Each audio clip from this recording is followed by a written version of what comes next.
तो last lecture में हम लोगों ने, प्रीवियस लेक्चर में हमने प्रेजेंट सिंपल टेंस या प्रेजेंट इनडेफिनेट टेंस जो है इसके एक्टिव वॉइस बनाए थे।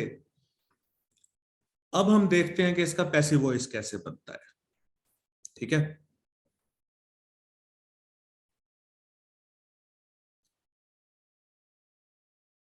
अब क्वेश्चन है how to make passive voice of present simple या प्रेजेंट इंडेफिनिट। और इसका आंसर है, अच्छा एक तो बात यह समझ लीजिए कि पैसिव वॉइस बनता उसी सेंटेंस का है जिसमें ऑब्जेक्ट मौजूद होता है। ठीक है, दूसरी बात समझ लीजिए कि किसी भी टेंस का जब पैसिव वॉइस बनाया जाता है तो आती वर्ब की थर्ड फॉर्म। वर्ब की third form is a must in passive voice sentences. अब प्रेजेंट सिंपल का हमने पैसिव वॉइस कैसे बनाना है, इज और एम और आर का यूज करना है और उसके फौरन बाद third form of the verb. ये इसके पैसिव वॉइस का तरीका है। इज एम आर के फौरन बाद वर्ब की third form, is am are के फौरन बाद वर्ब की थर्ड फॉर्म, तो ये है इसका पैसिव वॉइस। अब उर्दू में कैसे पहचाना जाता है एक्टिव और पैसिव के सेंटेंसेस को, अब हम उसकी प्रैक्टिस करते हैं। एक और स्क्रीन शेयर करता हूं आपके साथ।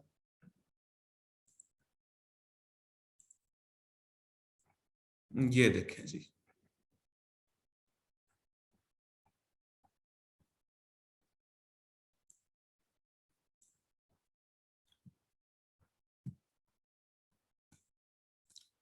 अब सेंटेंस नंबर 1 देखिए, बल्कि हम इन दो सेंटेंसेस को देखते हैं। मौसम बहार में परिंदे अपने घोंसले बनाते हैं, और दूसरा सेंटेंस है मौसम बहार में नए घोंसले बनाए जाते हैं। अब सबसे पहले तो आप उर्दू में पहचान कीजिए कि इनमें से कौन सा सेंटेंस जो है वो एक्टिव वॉइस का है और कौन सा पैसिव वॉइस का है। अब उसकी पहचान क्या है, एक्टिव वॉइस का जो सेंटेंस होता है उसमें एक्शन डूअर क्लियरली मौजूद होता है। जैसे कि सेंटेंस नंबर 1 देखें, मौसम बहार में परिंदे अपने घोंसले बनाते हैं। अब मुझे बताइए कि ये जो पूरा सेंटेंस है, ये पूरा सेंटेंस किसके बारे में है?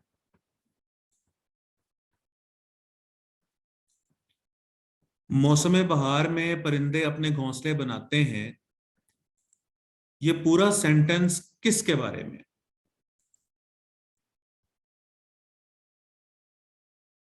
हाँ जी, बर्ड्स के बारे में है।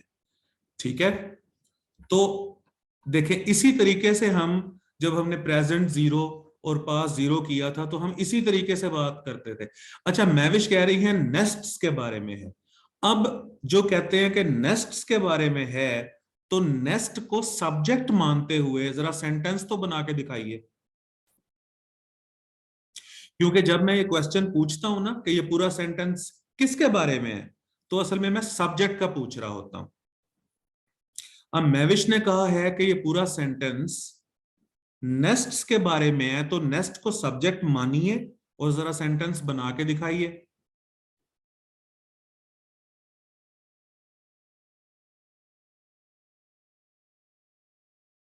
जी मैविश।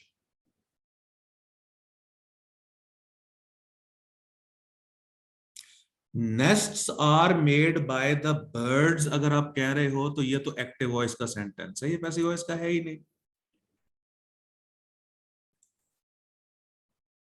हुजूर वाला ये एक्टिव वॉइस का सेंटेंस है। देखो इस सेंटेंस में एक्शन डूअर आपको मिल रहा है।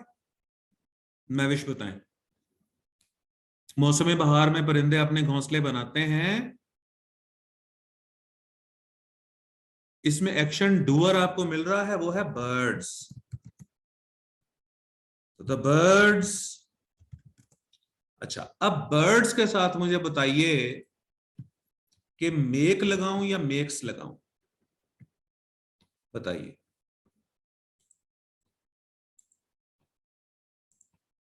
मेक, बिल्कुल ठीक है। अब मुझे बताइए कि मेक क्यों आपने लिखवाया है, मेक्स क्यों नहीं कहा? प्लूरल है, शाबाश। तो प्लूरल नेम्स के साथ हम एस सी एस या आई ई एस का इजाफा नहीं करते। तो the birds make their nests,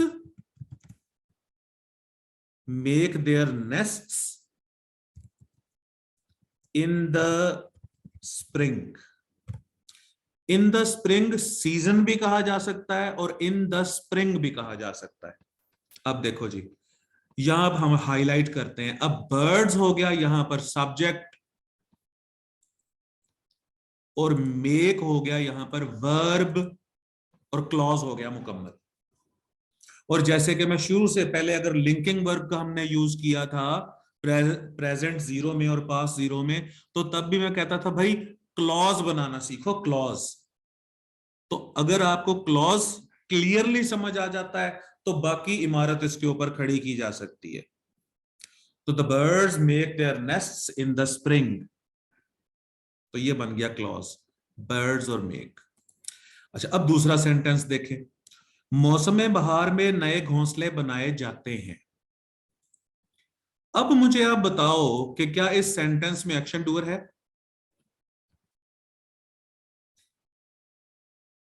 नहीं है। तो देखें, पहले उर्दू का सेंटेंस पहचानना सीखें, ठीक है ना। हमें एक्टिव पैसिव इस तरीके से करवाए गए हैं। देखो, हमें एक्टिव पैसिव यूं करवाए गए हैं, आई ईट एन एप्पल। और हमें कहा जाता था कि पैसिव बनाओ, तो हम कहते थे an apple was an apple is eaten by me। अब देखें किस कदर नॉनसेंस ये फिक्रा है, an apple is eaten by me, इसका कोई तर्जुमा उर्दू में बनता ही नहीं है। सेब मुझसे खाया जाता है। कौन सा ऐसा मौका है जिसके ऊपर कहा ये फिक्रा बोला जाता है कि भाई सेब मुझसे खाया जाता है? तो एक याद रखना कि जब आप पैसिव वॉइस बनाते हो तो ये जो बाय फ्रेजेस होते हैं ना, बाय फ्रेजेस का गुलाम नहीं होता पैसिव वॉइस। बाय फ्रेजेस लाजमी नहीं होते कि पैसिव वॉइस में लगे। पैसिव वॉइस सेंटेंसेस की अपनी ब्यूटी है। अच्छा, अब पैसिव वॉइस जो है वो यूज क्यों किए जाते हैं, उसकी काफी सारी एग्जांपल्स दी जा सकती हैं। पैसिव वॉइस क्यों इस्तेमाल किए जाते हैं, अगर आप देखें, यही मैं लिख दूं पहले, वाई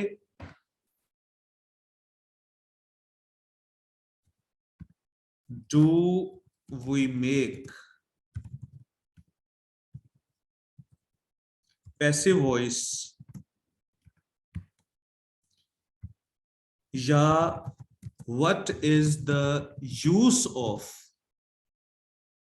पैसिव वॉइस। पहले इसके ऊपर बात कर लें सर। पैसिव वॉइस का यूज क्यों होता है, हम बनाते क्यों है पैसिव वॉइस, उसकी रीजंस है।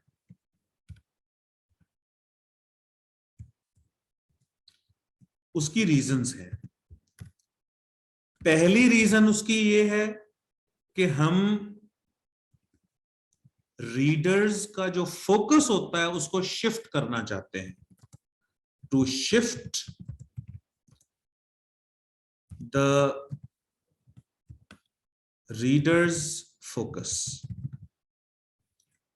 पहले सेंटेंस को अगर आप देखो कि मौसम बहार में परिंदे अपने घोंसले बनाते हैं, तो यहां पर मैं बात कर रहा हूं कि परिंदों की एक्टिविटी के बारे में। मेरा जो फोकस है वो है परिंदों की एक्टिविटी के बारे में। अगर मैं ये कहूं कि मौसम बहार में फोकस है तो चलो इसके ऊपर भी बात की जा सकती है, ठीक है, मैं फिर लहजे का स्ट्रेस दे दूंगा उसमें। लेकिन सेंटेंस नंबर 1 जो है इसमें मेरा जो फोकस है वो परिंदों पे है, कि परिंदे अपने घोंसले जो है वो कब बनाते हैं। ठीक है, मैं यहां जानवरों की बात नहीं कर रहा, मैं यहां इंसानों की बात नहीं कर रहा, मैं कहता हूं परिंदे अपने घोंसले कब बनाते हैं। तो इसका जवाब आया कि मौसम बहार में जो है परिंदे अपने घोंसले बनाते हैं, या परिंदे अपने घोंसले मौसम बहार में बनाते हैं। अच्छा, सेंटेंस नंबर 2 है मौसम बहार में नए घोंसले बनाए जाते हैं। यहां पर मेरा फोकस है ही नहीं कि कौन बनाता है वो घोंसले। यहां मैं सिर्फ ये इंफॉर्मेशन दे रहा हूं कि जो नए घोंसले हैं, जो न्यू नेस्ट्स हैं, वो किस मौसम में बनाए जाते हैं। तो पहले सेंटेंस में जो मेरा फोकस था वो सब्जेक्ट पे था, परिंदों पे। अब जो मेरा फोकस है वो है नए घोंसलों पर। अच्छा, तो पहला जो पैसिव वॉइस बनाने के रीजन ये है कि to shift the reader's focus. दूसरा है टू हाइड इंफॉर्मेशन। बाज औकात इंफॉर्मेशन को हाइड करने के लिए भी हम पैसिव वॉइस बनाते हैं। इंफॉर्मेशन हाइड क्यों की जाती है? हो सकता है बात को बात को यूफोमाइज किया जा रहा हो, बात की तलखी को कम किया जा रहा हो।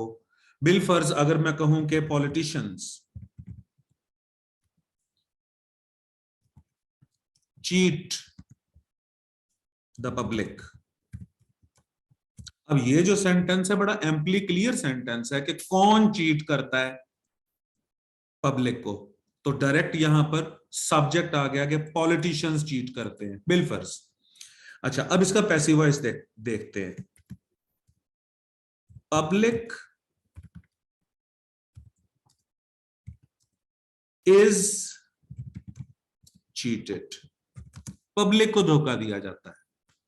तो यहां हमने ये नहीं बताया कि धोखा देता कौन है, हमने बताया कि पब्लिक को धोखा दिया जाता है, बस।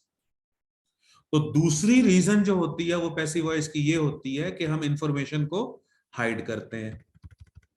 तीसरी रीजन ये हम लिख लेते हैं, टू यूज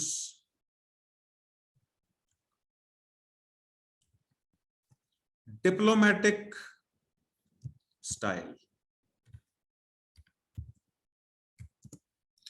डिप्लोमेटिक स्टाइल के लिए भी हम पैसिव वॉइस का इस्तेमाल करते हैं। मिसाल के तौर पे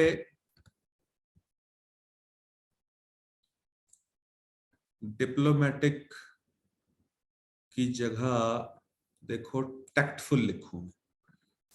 एक टैक्टफुल मैनर में बात करने के लिए भी हम इसका इस्तेमाल करते हैं। बिलफर्ज दो लोग आपस में झगड़ पड़े, ठीक है,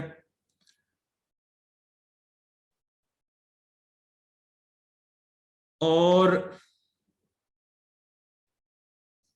उनका जो झगड़ा हुआ, फर्ज करें कि वो हुआ किताबों पे, अच्छे अच्छे नेक बंदे बन के हम बात करते हैं ना, बुक्स के ऊपर झगड़ पड़े।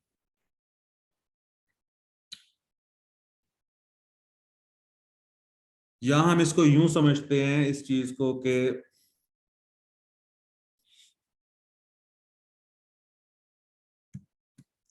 स्टूडेंट्स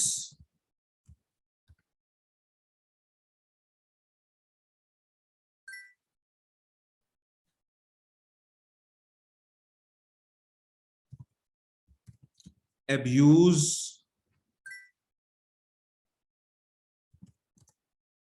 the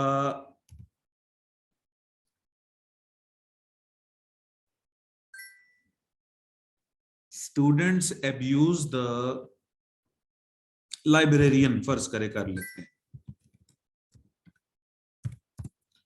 फर्ज करें एक वाकया हुआ जिसके ऊपर स्टूडेंट्स ने अब्यूज किया लाइब्रेरियन को, ठीक है। अब हमने उन स्टूडेंट्स को बुलवाया और हमने उनको डायरेक्ट नहीं कहा कि भाई तुमने लाइब्रेरियन को गालियां दी हैं। हम उससे यूं बात करते हैं कि देखो यार, आजकल का जमाना कि लाइब्रेरियन जो हैं वो हमारे कॉलेज का हिस्सा होते हैं और हमें सर्व करते हैं, लेकिन लाइब्रेरियंस को गालियां दी जाती हैं आजकल, ठीक है। या तो उनसे हम डायरेक्टली बात करें कि तुमने लाइब्रेरियन को गालियां क्यों दी, तुम लाइब्रेरियन को गालियां क्यों देते हो। या हम यूं बात करें कि आजकल छोटी सी बात पर लाइब्रेरियंस को गालियां दी जाती हैं, ठीक है। अब देखें, अब मैं कहूंगा कि librarians are abused for nothing,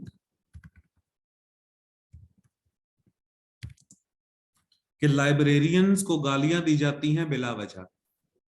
यानी बात को मैंने टैक्टफुली कन्वे किया है, उनको बात में शिद्दत को कम किया है, तो यूज टैक्टफुल स्टाइल, ठीक है जी। एक मिसाल इसकी ये हो गई। अच्छा, दूसरी बात, चौथी मिसाल इसकी ये है, टू गिव स्ट्रेस। अगर राइटर किसी चीज पर स्ट्रेस देना चाहता है तो फिर भी पैसिव वॉइस बनाता है। मिसाल के तौर पे मैं अगर कहूं, मैं आपसे पूछूं, पहला सेंटेंस मैं बोलूं कि किसान पंजाब में गंदम उगाते हैं, ठीक है। अब मैं स्ट्रेस ये देना चाहता हूं, अच्छा पहले तो मैंने बात की किसान पंजाब में गंदम उगाते हैं, तो यहां मैंने फार्मर्स को सब्जेक्ट माना और उसके बाद ग्रो वर्ब दे दिया, एक्टिव वॉइस का सेंटेंस बन गया।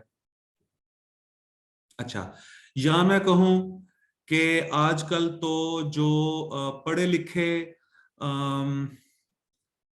पढ़े लिखे नौजवान हैं वो भी अपने खेतों में गंदम उगाते हैं, तो these days educated youngsters grow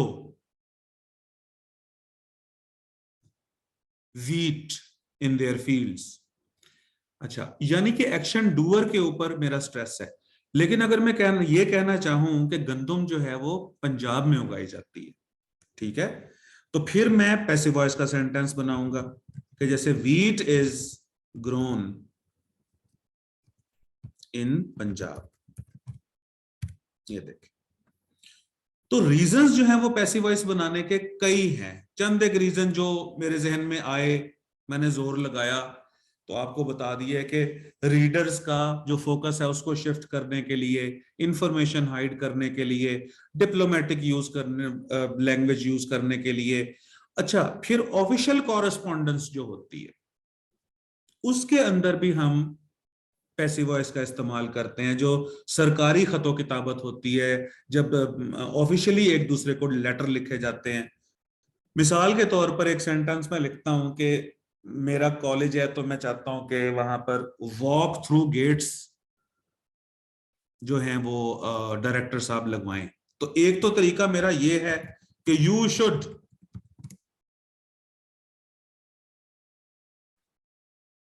install walk through gets,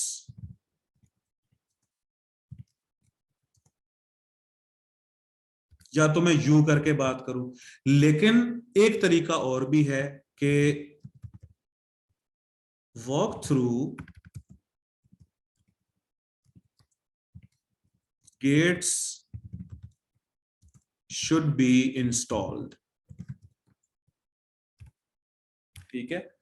तो जो ऑफिशियल कॉरेस्पॉन्डेंस होती है तो उसके अंदर भी हम पैसिव वॉइस का इस्तेमाल करते हैं। यानी अफसर को हम यूं तो नहीं ना कह सकते कि तुम ऐसा करो, हम कहते हैं कि ऐसा होना चाहिए।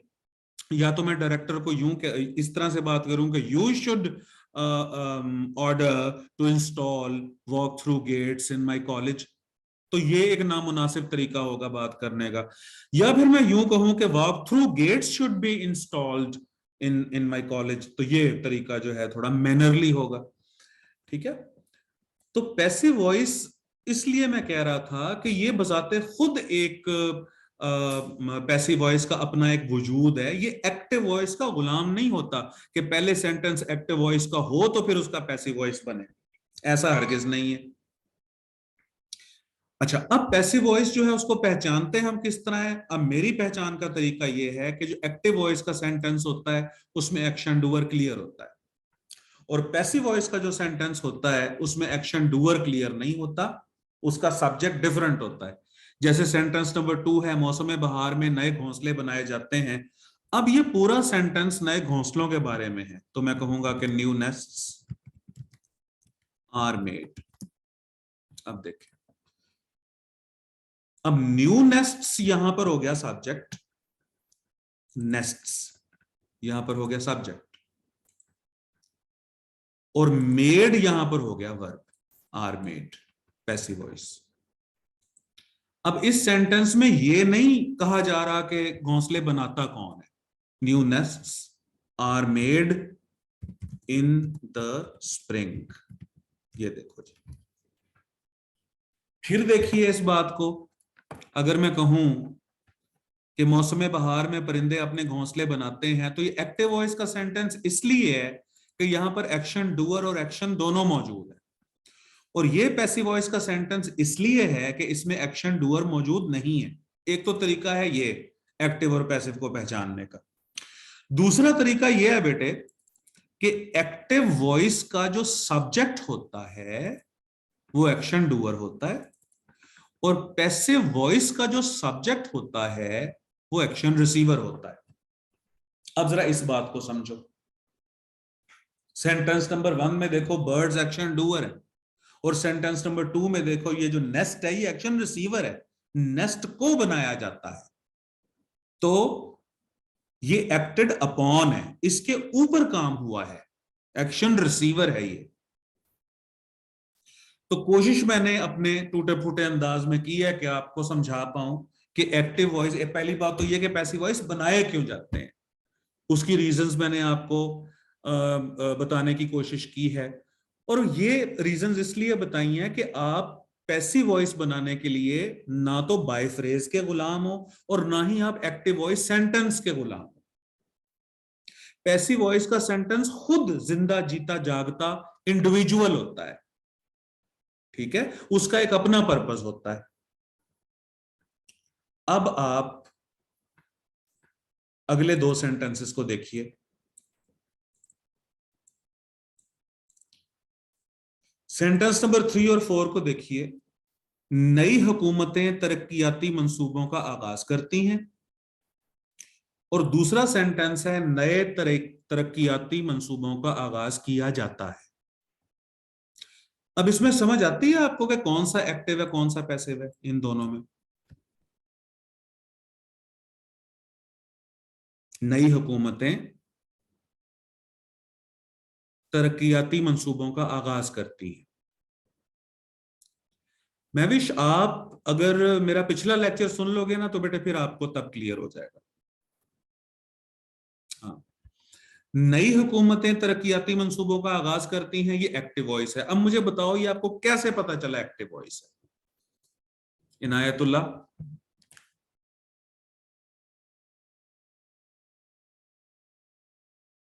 हाँ जी, कि यहां जो एक्शन डूअर है वो मौजूद है।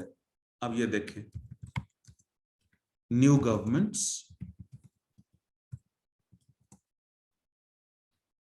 स्टार्ट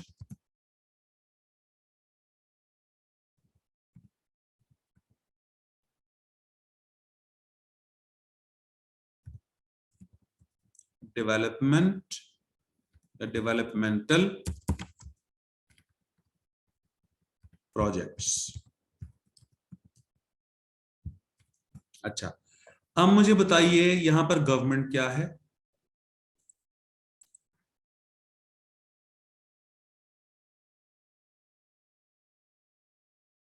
सब्जेक्ट है, एक्शन डूअर है, शाबाश।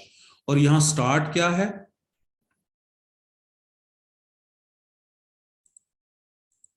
स्टार्ट क्या है? शाबाश सादिया, वर्ब है ये। तो the new government start developmental projects, बिल्कुल ठीक है। सेंटेंस नंबर 4 है नए तरक्कियाती मंसूबों का आगाज किया जाता है। अच्छा जी, अब ये बताइए एक्टिव वॉइस का सेंटेंस है कि पैसिव वॉइस का सेंटेंस है?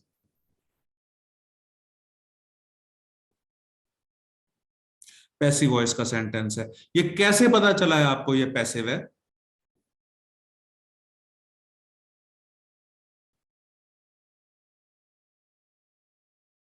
ये आपको कैसे पता चला बेटे कि पैसिव है?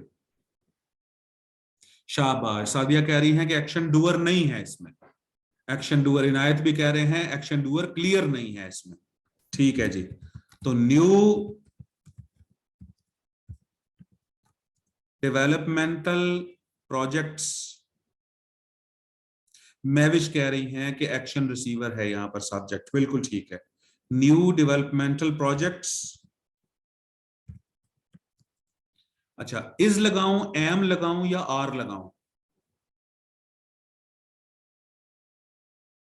वर्ब बताओ कौन सा लगाऊं?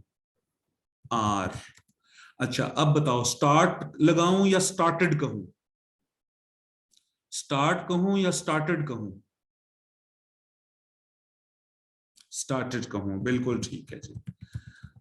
क्यों? कि प्रेजेंट सिंपल का जो पैसिव स्ट्रक्चर बनता है उसमें इज एम आर के फौरन बाद थर्ड फॉर्म आती है। तो महवेश और सादिया ठीक कह रही है। तो new development projects are started, नए तरक्कियाती मंसूबों का आगाज किया जाता है। अच्छा जी, अब अगला सेंटेंस है अक्सर लोग गर्मियों में सूती कपड़े पहनते हैं।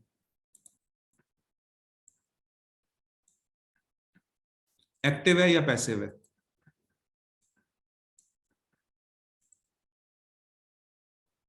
एक्टिव है, बिल्कुल ठीक है, शाबाश, ठीक है।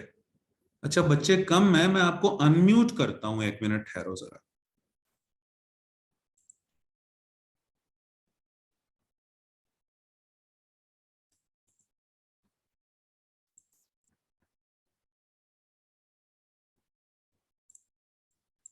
जी, अक्सर लोग गर्मियों में सूती कपड़े पहनते हैं। अब आप बोल के भी बता सकते हो।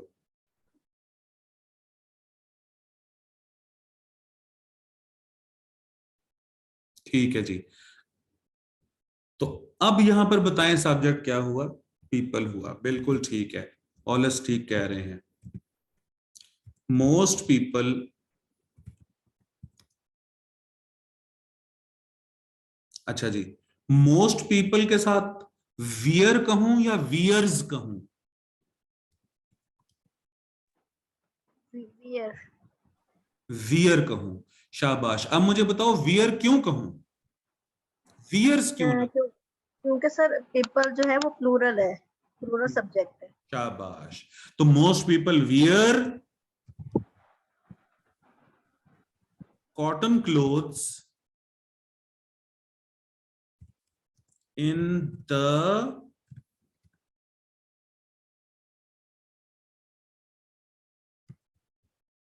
summer, in the summer season भी आ सकता है, इन द समर भी आ सकता है।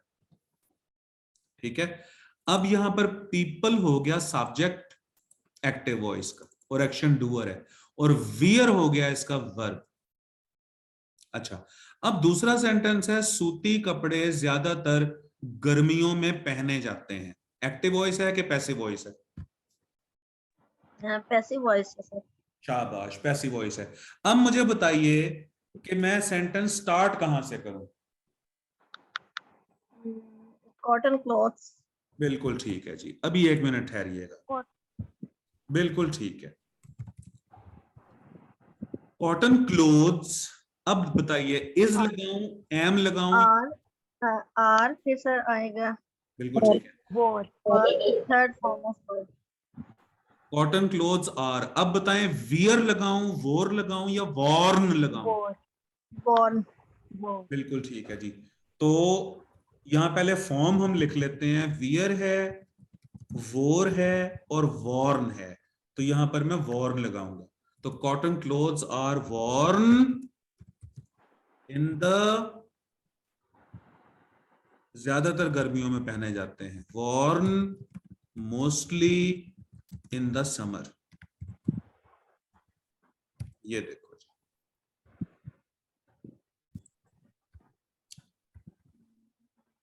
अब आप देखो कि यहां पर क्लोथ्स हो गया सब्जेक्ट, और पैसिव वॉइस का जो सब्जेक्ट होता है वो एक्शन रिसीवर होता है। अब कपड़े कोई एक्शन नहीं परफॉर्म कर रहे, कपड़ों को पहना जा रहा है, वो एक्टेड अपॉन है यहां पे। तो पैसिव वॉइस का जो सब्जेक्ट होता है वो एक्शन रिसीवर होता है। अच्छा, 7 सेंटेंस है, सियासतदान अवाम को सब्ज बाग दिखाते हैं। ये पूरा सेंटेंस किसके बारे में है? सर सियासतदानों के बारे में। सियासतदानों के बारे में है। और उसके बाद मुझे बताइए कि ये एक्टिव वॉइस है। एक्टिव वॉइस है, बिल्कुल ठीक है जी। तो अब सेंटेंस हो गया, पॉलिटिशियंस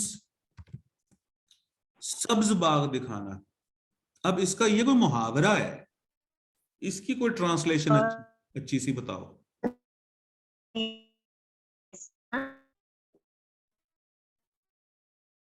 लिख के बता दो।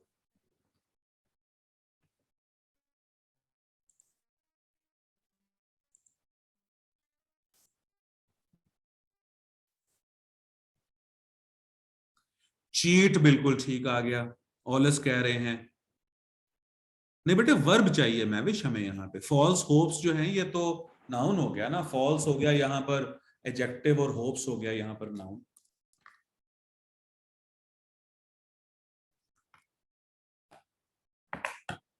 सब्ज बाग दिखाना होता क्या है वैसे? धोखा देना होता है ना। हाँ, तो the politicians cheat the public. ठीक है, सब्ज बाग दिखाना वरगलाना भी होता है, और वरगलाने को हम कहते हैं अल्योर, ALLURE, फर्स्ट फॉर्म है ये अल्योर, और सेकंड फॉर्म इसकी अल्योर्ड है। फिर अल्योर, अल्योर्ड, अल्योर्ड, और ING वाली फॉर्म है इसकी अल्योरिंग। ये देखो जी, तो थर्ड फॉर्म आएगी इसकी, सॉरी फर्स्ट फॉर्म आएगी इसकी, द पॉलिटिशियंस अल्योर। 7 सेंटेंस था ये। अच्छा जी, अवाम को सब्ज बाग दिखाए जाते हैं, एक्टिव है कि पैसिव है? पैसिव है, बिल्कुल ठीक है।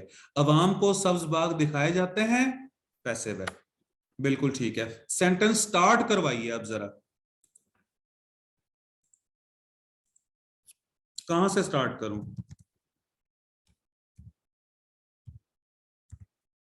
द पब्लिक इज allured या cheated या beguiled।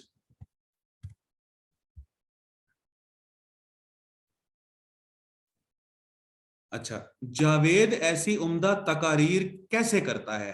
एक्टिव वॉइस है कि पैसिव वॉइस है?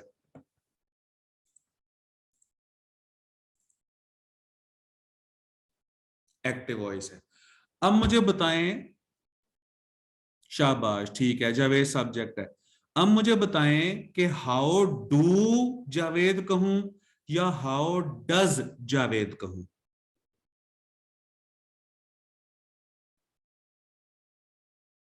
हाउ डू जावेद कहूं या हाउ डज जावेद कहूं? अच्छा, शाबाश। अब आप लोग कह रहे हो कि यहां पर डज आना चाहिए। अब मुझे बताओ डज क्यों? अब मुझे बताइए डज क्यों? शाबाश, बिल्कुल ठीक है। तो ही हो, शी हो, इट हो, या सिंगुलर नेम हो, सिंगुलर नेम हो, जब हमने इसका नेगेटिव सेंटेंस बनाना होता है या क्वेश्चन बनाना होता है तो हम इसके साथ डज का इस्तेमाल करते हैं। तो जावेद ऐसी उम्दा तकारीर कैसे करता है, तो ये आ जाएगा how does Javed make such fine speeches.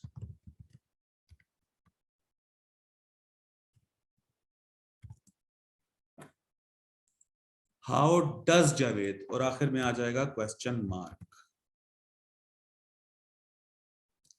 Javed ऐसी उम्दा तकारीर कैसे करता है, how does Javed make such fine speeches. और ये मेक अ स्पीच होता है बेटे, मेक अ स्पीच,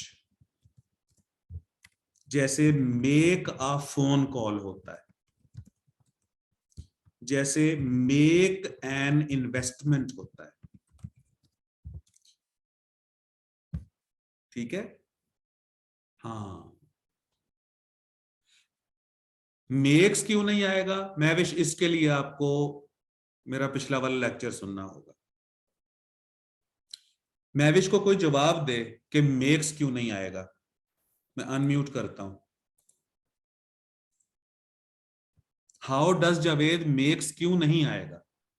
हाँ सर, क्योंकि हमने पहले डज यूज कर लिया है ना, तो जब डज यूज कर लेते हैं तो फिर एस या ई एस जो होता है उसको रिमूव कर देते हैं। शाबाश। तो सेंटेंस में, नेगेटिव सेंटेंसेस में या क्वेश्चंस में जब डज आ जाता है तो फिर एस ई एस और आई ई एस का जो इजाफा होता है वो खत्म हो जाता है। प्योर वर्ब की फर्स्ट फॉर्म आती है, बेस फॉर्म आती है। ले मैं विश मैंने दोबारा बेटे बता दिया आपके लिए।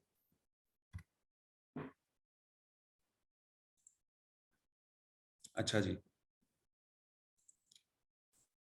उसके बाद अगला सेंटेंस है तुम्हें कौन परेशान करता है। तो इसका आएगा हु टीजेस यू। अब आप मुझे कहो कि सर आपने तो कहा था कि जब क्वेश्चंस बनाए जाते हैं तो वो डू या डज से बनाए जाते हैं।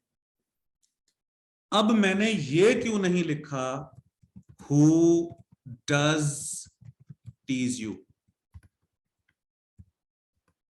सवाल ये पैदा होता है हु डज टीज यू क्यों नहीं लिखा। तो याद रखिएगा कि हु जो होता है ना वो खुद सब्जेक्ट होता है, ठीक है। और हु के साथ हम डज का इस्तेमाल एज अ हेल्पिंग वर्ब नहीं करते होते। मेरी बात जरा समझो। देखो सेंटेंस है अली राइट्स अ लेटर, ये हो गया सिंपल सेंटेंस। इसका अगर मैं नेगेटिव बनाऊं तो Ali does not write a letter. जब हम नेगेटिव सेंटेंस बनाते हैं तो डज को as a helping verb use करते हैं ना हम। अच्छा, अब इसका क्वेश्चन बनाते हैं। Does Ali write a letter, ये बन गया क्वेश्चन। अच्छा, अब अगर मैंने रीजन पूछनी हो कि अली खत क्यों लिखता है तो मैं कहूंगा why does Ali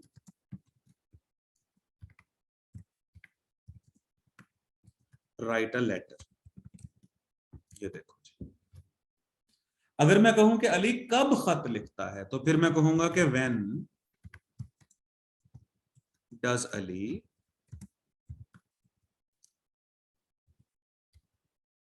write a letter. ये देखो जी क्वेश्चन मार्क आ गया। अच्छा, अब ये देखिए, अब इन सेंटेंसेस में Ali does not write a letter, ये डज हेल्पिंग वर्ब है ना बेटे। सेंटेंस नंबर 3 में देखें ये डज हेल्पिंग वर्ब है, सेंटेंस नंबर 4 में देखें डज हेल्पिंग वर्ब है, सेंटेंस नंबर 5 में देखें डज हेल्पिंग वर्ब है। और ये राइट जो है ना ये इसका मेन वर्ब है। अली डज नॉट राइट, तो डज हेल्पिंग वर्ब हुआ, राइट मेन वर्ब हुआ। डज अली राइट, तो डज हेल्पिंग वर्ब हुआ, राइट मेन वर्ब हुआ। Why does Ali write a letter, तो डज हेल्पिंग वर्ब हुआ, राइट मेन वर्ब हुआ। When does Ali write a letter, तो डज यहां पर हेल्पिंग वर्ब हुआ, राइट मेन वर्ब हुआ। तो बेटा डज जो होता है ना, डू और डज, वो प्रेजेंट इंडेफिनिट टेंस में या प्रेजेंट सिंपल टेंस में हेल्पिंग वर्ब के तौर पर आते हैं। लेकिन आपने ये बात याद रखनी है कि हु के साथ हमने डज का इस्तेमाल नहीं करना एज अ हेल्पिंग वर्ब। तो ये सेंटेंस यूं बनेगा, हु टीजेस यू, यानी अकेले हु को आप याद रखें। इसको मैं कर देता हूं रेड। हु के साथ डू और डज का इस्तेमाल एज अ हेल्पिंग वर्ब नहीं होता। हु टीजेस यू, तुम्हें कौन पढ़ाता है, हु टीचेस यू। ठीक है,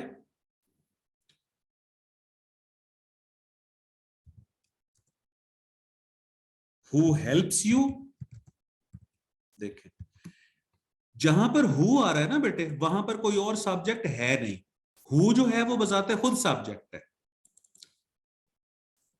ठीक है, तो हु के साथ हमने डज का इस्तेमाल नहीं करना क्वेश्चंस में। तो यूं नहीं करना कि हु डज टीज यू। हाँ, एक सूरत में हु के साथ डज आ सकता है, अगर वो एज अ मेन वर्ब आए।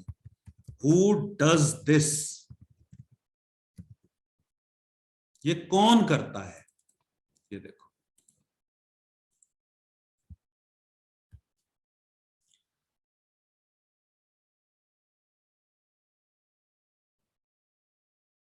इकरा कह रही हैं कि दोबारा बताएं। मैं दोबारा बताता हूं जी। सैमसंग SM-A7 कह रहे हैं, बेटे अपना असल नाम के साथ आया करो ताकि मैं सही तरीके से पुकार तो सकूं ना आपको। फिर समझिए, प्रेजेंट सिंपल टेंस में या प्रेजेंट इंडेफिनिट टेंस में वाई के साथ, व्हेन के साथ, वेयर के साथ, हाउ के साथ, वेयर के साथ आप इस्तेमाल कीजिए डू या डज का नेगेटिव सेंटेंसेस बनाने के लिए या क्वेश्चंस बनाने के लिए। ठीक है, मिसाल के तौर पर अब ये देखो, इसको भी मैं कर देता हूं पर्पल कलर का। वाई से सेंटेंस बनाना है, तो why do you make a noise. तुम शोर क्यों मचाते हो। ही शी इट के साथ बनाना है, तो why does he make a noise, वो शोर क्यों मचाता है। तो वाई के साथ हमने डू और डज का इस्तेमाल किया है।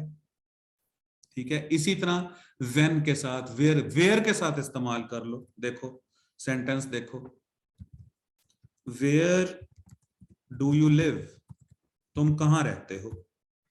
ही शी इट के साथ बनाना है, तो वेयर डज ही लिव। ये देखो, तो Y, when, where, how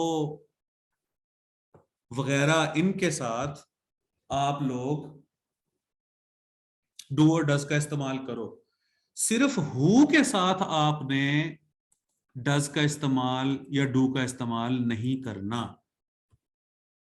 who के बाद आपने, हु वाले जो क्वेश्चंस होंगे उनमें हु के बाद आपने मेन वर्ब भी लिखना है। Who teases you, who teaches you, who helps you, या हु डज दिस। अच्छा अब देखो, डज उस सूरत में आ सकता है अगर वो मेन वर्ब हो, तो यहां हु सब्जेक्ट है और डज मेन वर्ब है। तो हमने क्या बात सीखी है कि जब हम नेगेटिव या क्वेश्चंस की बात हो रही है, जब हम क्वेश्चंस बनाते हैं, तो आप कहो वाई डू या वाई डज, आप कहो व्हेन डू या व्हेन डज। आपने किसी प्लेस का पूछना है तो आप कहो वेयर डू या वेयर डज। वो कहाँ रहता है, वेयर डज ही लिव। ऊपर सेंटेंस था कि जावेद ऐसी उम्दा तकारीर कैसे करता है, ये देखो मैंने लिखा हाउ डज जावेद, कैसे करता है। जब हमने किसी एक्टिविटी का मैनर पूछना होना तो हम हाउ कहते हैं। तो आप डज का इस्तेमाल करो व्हेन के साथ, वाई के साथ, वेयर के साथ, हाउ के साथ, लेकिन आपने ये याद रखना है कि हु के साथ आपने डज का इस्तेमाल नहीं करना क्वेश्चंस में। हु के फौरन बाद डायरेक्ट मेन वर्ब देना है आपने। तो यानी ये जो सेंटेंस है हु टीजेस यू, इसको आपने ये नहीं कहना कि who does tease you. Who teaches you, इसको आपने ये नहीं कहना कि हु डज टीच यू। बात समझ आ रही है मेरी?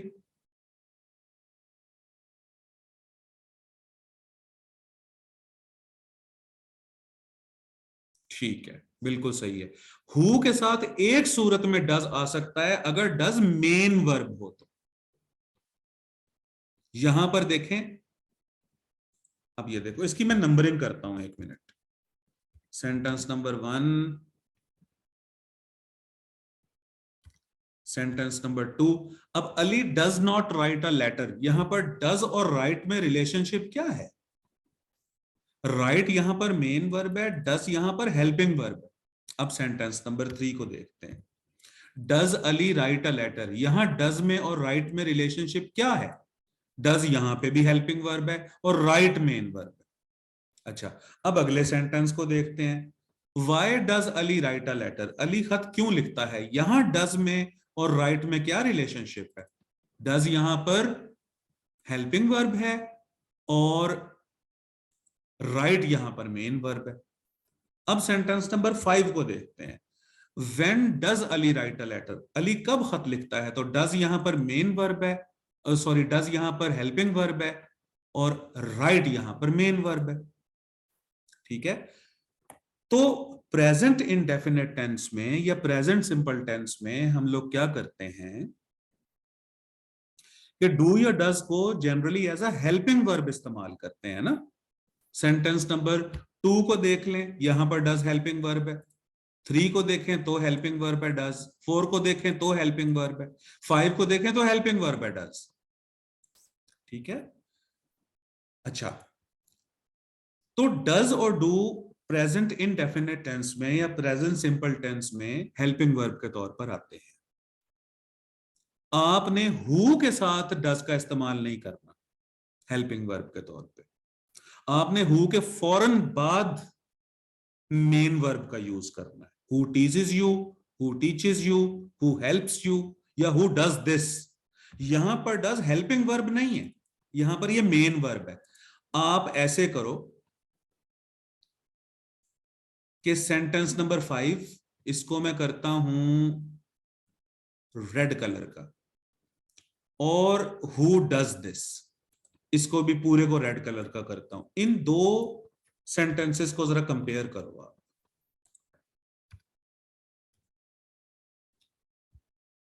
When does Ali write a letter, यहां पर जो डज है वो हेल्पिंग वर्ब है बेटे, राइट इसका मेन वर्ब है। लेकिन सेंटेंस नंबर 6 में ये जो डज है ये खुद मेन वर्ब है। हु डज दिस, ये कौन करता है? ठीक है, फर्ज करें कि आप अपने दोस्त के कमरे में गए हैं और वहां बेहतरीन सफाई है। दूसरे दिन गए, दूसरे हफ्ते गए, तीसरे महीने गए, आपने देखा कि हर दफा जब भी आप गए हैं तो बेहतरीन सफाई होती है उसके कमरे में। अब आप उससे पूछते हो कि यार ये कौन करता है, तो आप कहोगे हु डज दिस। तो डज यहां पर मेन वर्ब होगा। तो हुजूरे वाला प्रेजेंट इंडेफिनिट टेंस में या प्रेजेंट सिंपल में ये जो डज होता है ये हु के साथ एज अ हेल्पिंग वर्ब नहीं आ सकता, एज अ मेन वर्ब आ सकता है। समझ आई बात की या नहीं?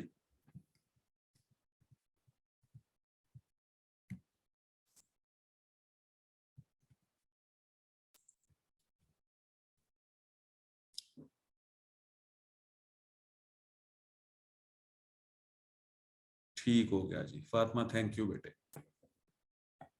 अच्छा, अब हमारा जो सेंटेंस था वो ये था, हु टीजेस यू, तुम्हें कौन परेशान करता है, ये। अब आते हैं अगले सेंटेंस की तरफ। अक्लमंद हुकूमतें अमन मुआहिदे करती हैं। एक्टिव है या पैसिव है?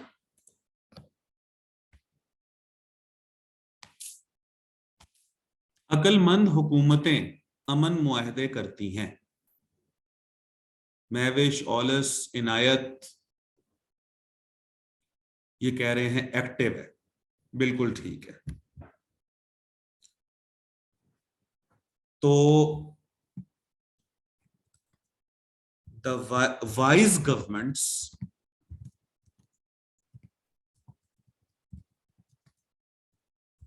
make peace treaties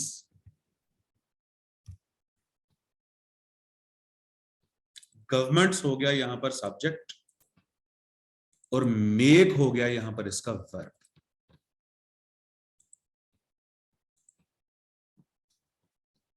पीस का मतलब हो गया अमन और ट्रीटीज का मतलब हो गया मुआहिदे। इसकी वाहिद होती है ट्रीटी, ट्रीट लिख के वाई, ट्रीटी, ट्रीटी हो गया मुआहिदा और इसकी जमा हो गई ट्रीटीज।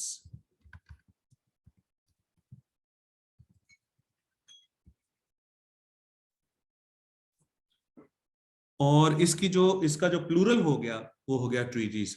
अग्रीमेंट्स भी कहा जा सकता है इनको, वो भी बिल्कुल ठीक है, लेकिन यहां पर अगर हम ट्रीटीज कहें तो बेहतर है।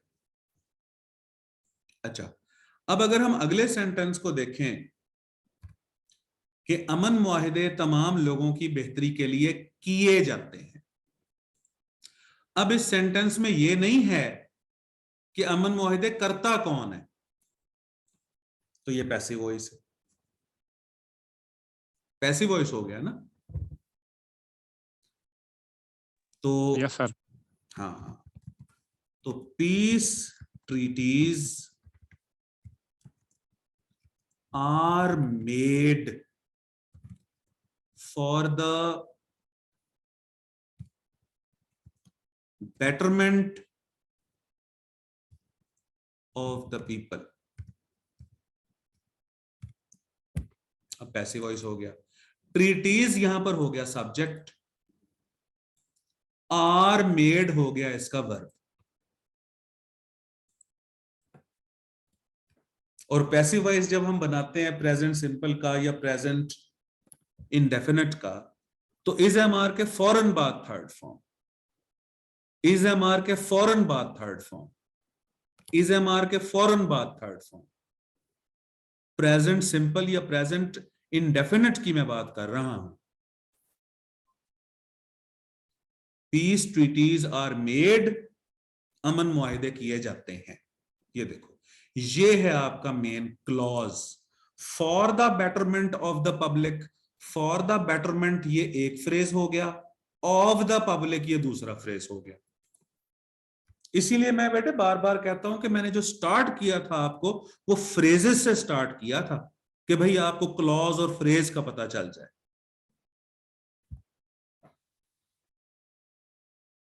अच्छा जी, अगला सेंटेंस है, वजीर रोजाना लोगों में आलू तकसीम करता है। एक्टिव वॉइस है कि पैसिव वॉइस? एक्टिव। शाबाश, क्योंकि एक्शन डूअर यहां पर क्लियर है और वो है वजीर। तो द मिनिस्टर। अच्छा, अब मुझे बताओ डिस्ट्रीब्यूट कहूं या डिस्ट्रीब्यूट्स कहूं?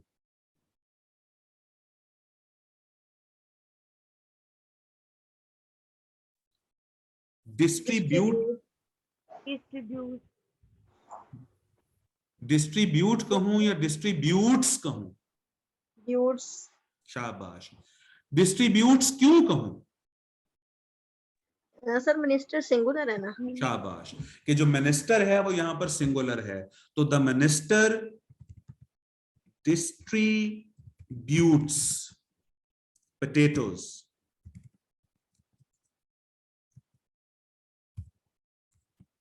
among the people daily.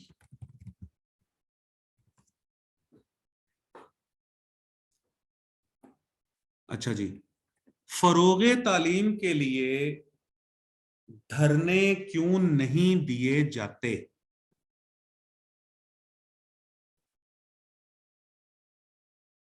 Active है या पैसिव है?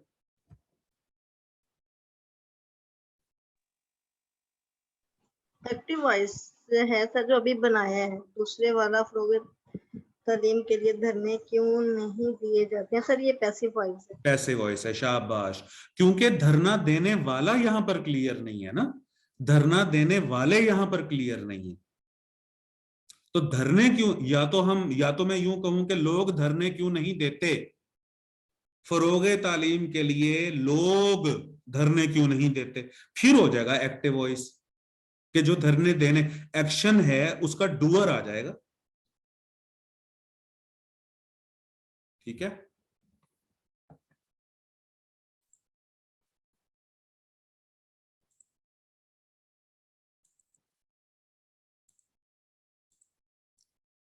तो YR sits in not staged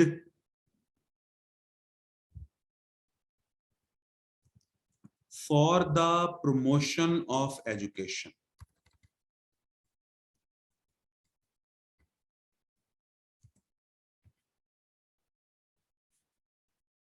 sit in का मतलब होता है धरना, और सिट्स इन हो गया उसका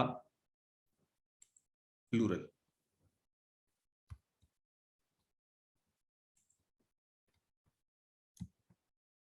क्वेश्चन मार्क। धरने क्यों नहीं दिए जाते, स्टेज्ड यहां पर आ सकता है। कोई और आपके जहन में लफ्ज है तो बताएं, धरने देने का।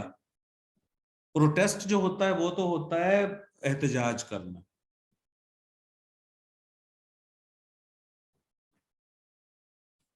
फरोगे तालीम, फरोग का मतलब होता है प्रमोट करना, for the promotion of education.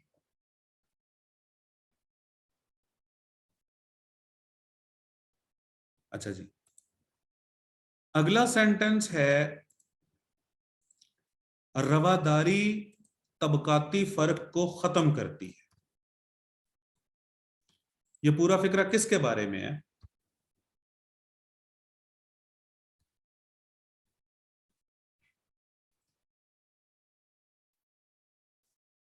रवादारी तबकाती फर्क को खत्म करती है, रवादारी के बारे में। सर रवादारी इक्वालिटी होगा। रवादारी होता है बेटा टॉलरेंस, बर्दाश्त। इक्वालिटी होती है बराबरी, टॉलरेंस। टॉलरेंस eliminates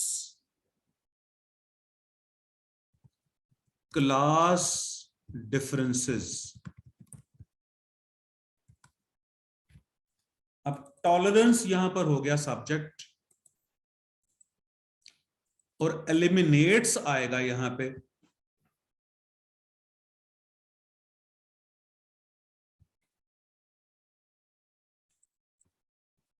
ठीक है बेटे, आपको वोकैबुलरी की लिस्ट में दे देता हूं फातिमा। वोकैबुलरी लिस्ट मुझसे लेने से बेहतर ये है कि आप खुद रीडिंग किया करो। ठीक है, बेशक एक हफ्ते में आप डॉन का एक आर्टिकल पढ़ो, लेकिन तसल्ली से डिक्शनरी खोल के, इंटरनेट पे मौजूद है, जो मुश्किल अल्फाज आए, देखो पढ़ना कैसे है। सबसे पहले तो डॉन का एडिटोरियल उठा लो, नेट पे मौजूद होता है, उसको कर लो डाउनलोड, उसको कर लो कॉपी पेस्ट। उसके बाद जितने मुश्किल अल्फाज है ना, उनको कर लो हाईलाइट। हाईलाइट करने के बाद उनका मीनिंग लिख लो। तो जो बिल्कुल फ्रेश करंट ट्रेंडी वोकैबुलरी है ना, वो आपके पास आना शुरू हो जाएगी। शुरू में पढ़ने में दिक्कत होगी, लेकिन आहिस्ता आहिस्ता जैसे वोकैबुलरी बनती जाएगी तो आपके पढ़ने की स्पीड भी बढ़ती जाएगी। हाँ, ये मैं कर देता हूं कि ये जो वर्ब्स होते हैं ना, जैसे यहां पर एलिमिनेट्स वर्ब है, हालांकि खत्म करने की इंग्लिश कंप्लीट भी होती है और फिनिश भी होती है, ठीक है, लेकिन कंप्लीट होता है मुकम्मल करना, खत्म करना, जैसे वो काम शुरू किया और उसको कंप्लीट कर दिया, ठीक है। अच्छा, फिनिश भी होता है, जैसे रेस जो है वो स्टार्ट हुई और उसके बाद फिनिश हो गई, वो उस किस्म का फिनिश होता है। एलिमिनेट का मतलब और है, कुछ कोई चीज एग्जिस्ट करती है और उसको सफाई हस्ती से मिटा दिया जाए, ये एलिमिनेट करना होता है।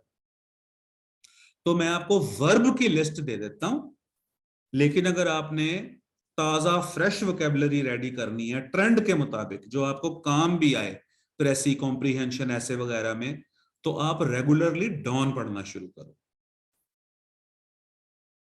और डॉन को कैसे, उसके एडिटोरियल को कैसे पढ़ना है, उसका मैं आपको एक लेक्चर शेयर कर देता हूं आज। जरा वो तरीकाकार समझ लो, उसमें पूरा एडिटोरियल मैंने पढ़ाया हुआ है खुद, तो वो जरा आप सुन लो कि कैसे पढ़ाया हुआ है मैंने, उसी अंदाज में एडिटोरियल पढ़ा करो। तो लेक्चर शेयर कर दूं वो वाला आज, आपके चैनल पे पड़ा हुआ है यूट्यूब पे। चले, बिल्कुल ठीक है जी।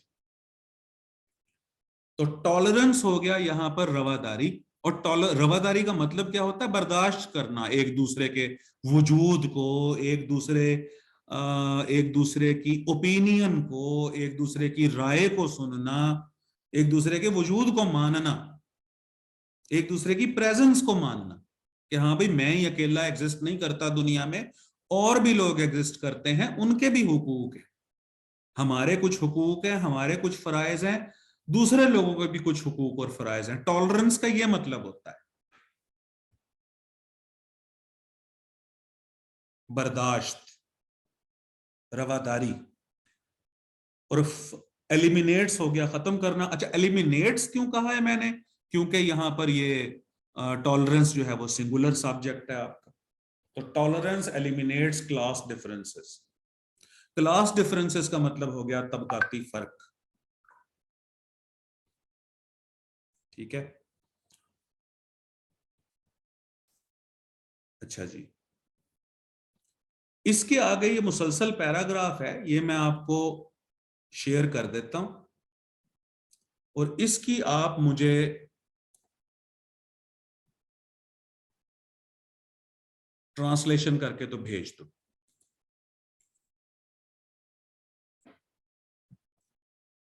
ठीक है जी। अच्छा, फिर ये क्लटर्ड वर्ड्स हैं, ये क्लटर्ड वर्ड्स ये भी मैं भेजता हूं आपको, ये मुझे सेट करके भेज दो। एक्सरसाइज 5 है, ये फिल इन दी ब्लैंक्स है, ये मैं आपको भेजता हूं। तो ये बाकी एक्सरसाइज आप मुकम्मल कर लो। ये जो आज हमने किया है ना, ये मैं एक्सरसाइज आपको भेज देता हूं आज। आज के लिए इतना ही। अब किसी ने मजीद बातें पूछनी है तो वो मुझसे पूछ लें, और जिसने मीटिंग लीव करनी है वो कर जाए।